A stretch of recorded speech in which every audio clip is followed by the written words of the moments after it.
Welcome to the Rim Break Rodeo. We hope this video helps. You start by mounting the site and taking the first actionable steps to get on target. Loosen the site, slide it into the bracket, then tighten bolts so it won't shift during tuning.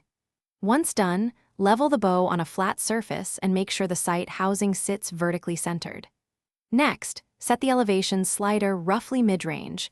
This gives you room to move up or down. These steps establish a stable baseline, so subsequent adjustments reflect arrow behavior rather than sloppy setup.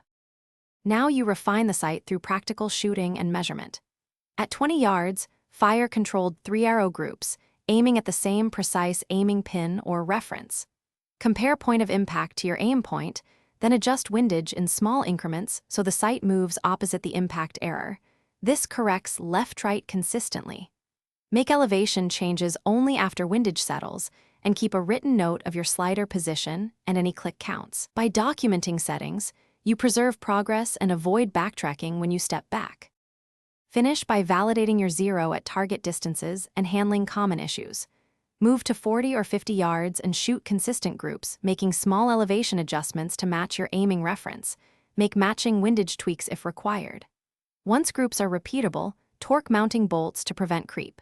If impacts suddenly shift, stop and inspect arrows for straightness, check your bow rest alignment, and verify the sight hasn't loosened. That troubleshooting tip fixes most unexplained errors and gets you back to accurate. Thanks for watching. Consider subscribing if we helped you.